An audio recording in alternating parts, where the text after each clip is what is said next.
I'd like to invite our next speaker, Francesco Pichi. Francesco has been working in the UAE for some years now and has been incredibly productive. A lot of stuff coming out of his work in publications with a group that he's been collaborating with. Really, really good material, good work. And he's going to talk to us about the inflammation, which involves primarily the choriocapillary. So thank you again, Francesco, for accepting the invitation. Good morning, everyone. I'm going to talk today about inflammation involving primarily the choriocapillary. These are my financial disclosure, but they're not relevant to the presentation. Now, when we talk about choriocapillaritis, of course, we talk about an inflammation of this particular layer, the choriocapillaris, which is between the Bruch membrane and the choroid.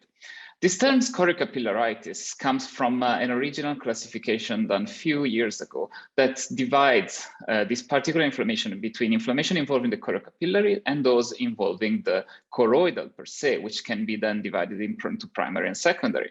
This inflammation was, division was done by Herbert through the use of ICG. ICG is a molecule that allows visualization of the choriocapillaris and the choroid very well. It's very difficult on ICG to distinguish inflammation of the choriocapillaris between those of the choroidal duct stroma. So to ICG, we have just added between the years the use of OCT. Now, on OCT, you can see on column B that the inflammation of the choriocapillaris can actually be detected, and it appears as a thickening of the layer with the loss of the dotted pattern.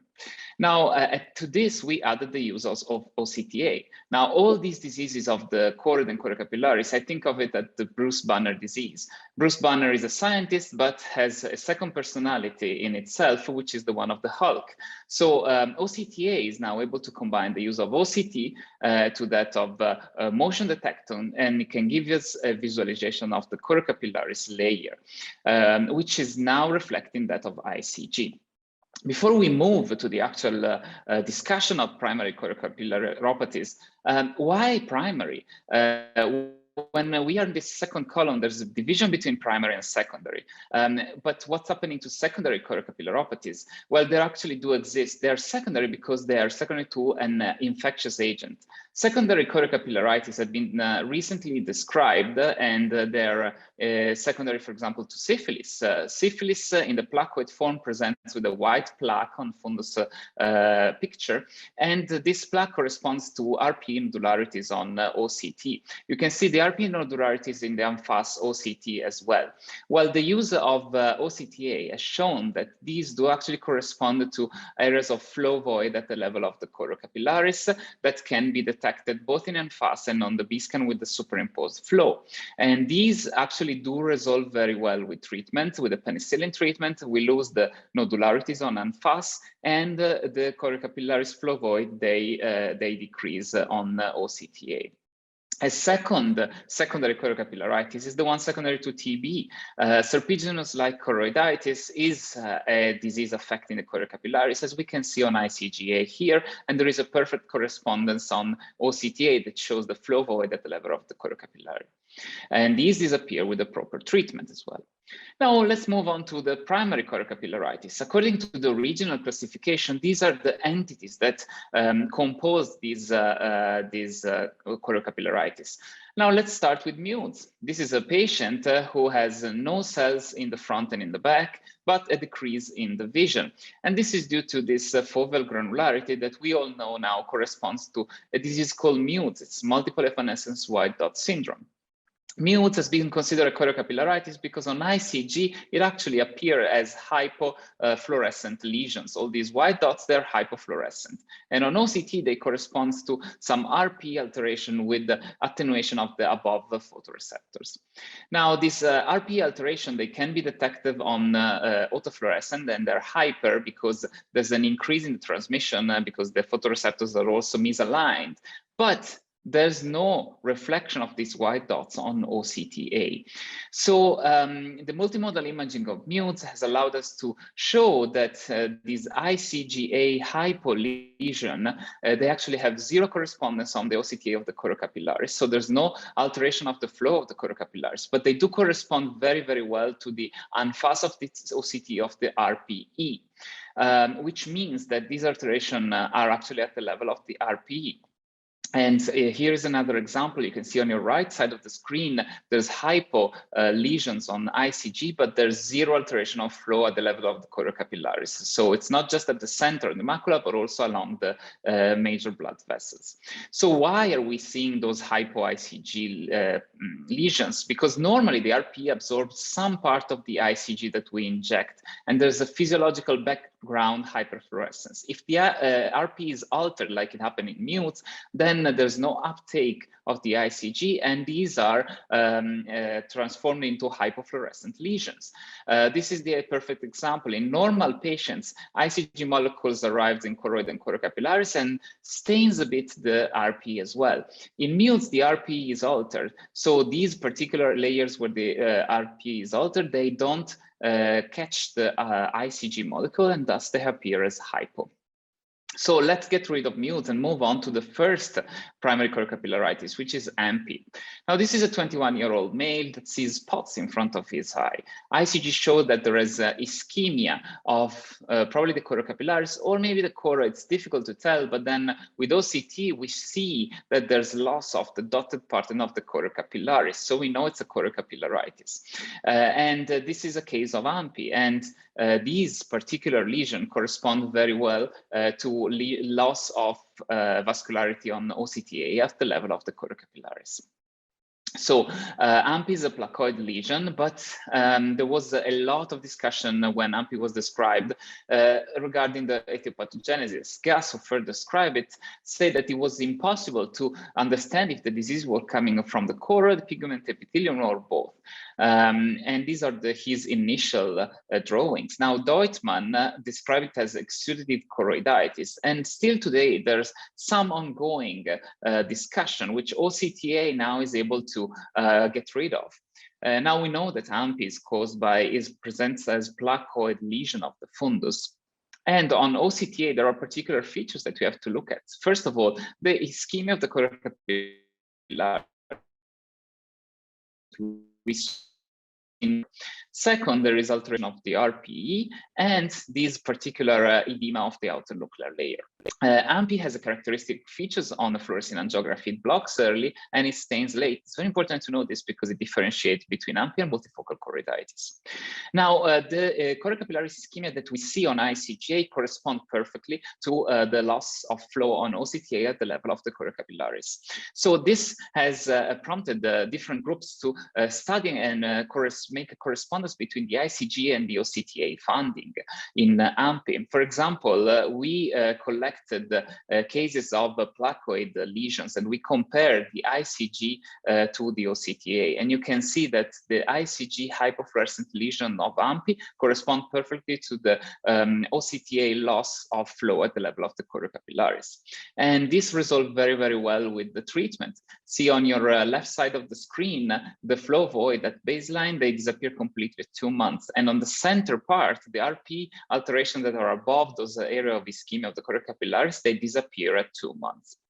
Now, multiple groups have studied Ampy and OCTA, and so we are now able to say that all these choriocapillaris hyperperfusion and RP atrophy, they are a small part of the same process. So whether it starts in the choriocapillaris of the RP, it doesn't really matter because it's all an ongoing process. Now, the second primary choriocapillaritis is multifocal choroiditis, which encompasses also the specter of punctate inner choroidopathy. Now, multifocal choroiditis, we are familiar with its appearance. We have lesions of different age and different stage, and they mostly are hyper on autofluorescence, but sometimes you can see hypo where there's already an alteration of the RPE. Classical appearance on OCTA is the inflammatory material that's hyperreflecting and it breaks through the RPE into the outer multifocal primary choriocapillaritis, and ICG proves it because we have ischemia of the choriocapillaris. But it's the choriocapillaritis where ICG is the least useful. Let's look at other OCT features that we can study. Of course, in this case, we have the same material breaking through the RP, which is ruptured, and this particular cone of hypertransmission, which probably comes from the ischemia of the choriocapillaris. And it's present also when the RP is still intact and the material hasn't broken through the RP yet. Why am I saying that ICG is least useful in multifocal choroiditis? Because in multifocal choroiditis, it's paramount to distinguish between the inflammatory material and inflammatory choroidal neovascularization that can affect it. Let's look at this particular patient. You can see on FA in the yellow circles, probably these are inflammatory choroidal neovascularization, but it's difficult to distinguish between these and the staining that you get from the inflammatory material. OCTA can help, but only if we layer it correctly. You see here, there's a lot of confusion, a lot of flow here ongoing, but we have this particular conical lesion which have no flow inside. You see no red inside these lesions. These are just projection artifact, and it's actually inflammatory material. The real inflammatory choroidal neovascularization is inside the yellow circle, and you see the flow inside it. And you see how it improves with the treatment, and the inflammatory material goes away completely, and also the ICNV decreases. Now let's move on to serpiginous choroiditis. Serpiginous choroiditis, FA is not really useful because there's a lot of blockage from the RP. So ICG early and late, it's paramount, and it shows ischemia of the choriocapillaris. And this is reflected very, very well on OCTA of the choriocapillaris. But you can see here, we have two particular appearances. One which is characterized by a complete flow void, and one where you can see the below choroidal vessels. Now, we can, through OCTA, we can distinguish different stages of a lesion of serpiginous choroiditis. So you see when there's a complete flow void of the choriocapillaris, mean that the lesion is actually active and there's active ischemia. Once the lesion heals and the choriocapillaris becomes atrophic, then there is a transmissions effect, and we have this particular appearance on OCTA of the choriocapillaris. Again, let's look at the example. This is OCT of the choriocapillaris in a patient with serpiginous choroiditis, and you can see the transmission and the blood vessels inside. This is corresponding to complete atrophy of the choriocapillaris and the RP on the fundus autofluorescence. And on OCTA, there is no atrophy that we can see. Let's look at the second lesion here. You see on OCTA, there's a complete flow void. So it means that the lesion is active, and it's slightly hyper on autofluorescence because the above RP is suffering and it's reacting. And it corresponds to an area on OCT where there is actually choriocapillaris still intact. And it's been proven by the Indian group that the actually lesions in serpiginous choroiditis that are less than 0.1 square millimeters on OCTA flow void, they tend to resolve better with minimal flow void. Now, since we're not talking about AMN, because there is still a lot of debate whether it's primary choriocapillaritis or it's coming from the retinal vessels, let's have a quick look at overlapping syndromes. But what do we mean by this? These are the placoid lesions that have an adjective next to it, like relentless. See, these patients, it's progressing very, very fast. Lesions are healing and new lesions are appearing. This is a case of relentless placoid. It corresponds to ischemia of the choriocapillaris on ICG. And it corresponds also to ischemia of the choriocapillaris on OCTA. Again, here, like serpiginous choroiditis, we have two kinds of lesions. Lesions that show some vessels inside, which is actually a reflection artifact, and lesions who actually have still some flow inside. So lesion of different stage, because this is a relentless case. The second kind is the placoid persistent maculopathy. It's characterized by, as the name says, a persistent of the disease, and OCTA and ANFAS, they are able to tell it. Like, look at this particular patient with bilateral presentation. You see that on OCTA of the choriocapillaris, there is flow void of the choriocapillaris with above alteration of the RP. And even with treatment at 4 months follow-up, there is a persistent, like the name says, flow void of the choriocapillaris and a persistent RP alterations. And with this, I thank you very much for your attention. Thank you very much, Francesco.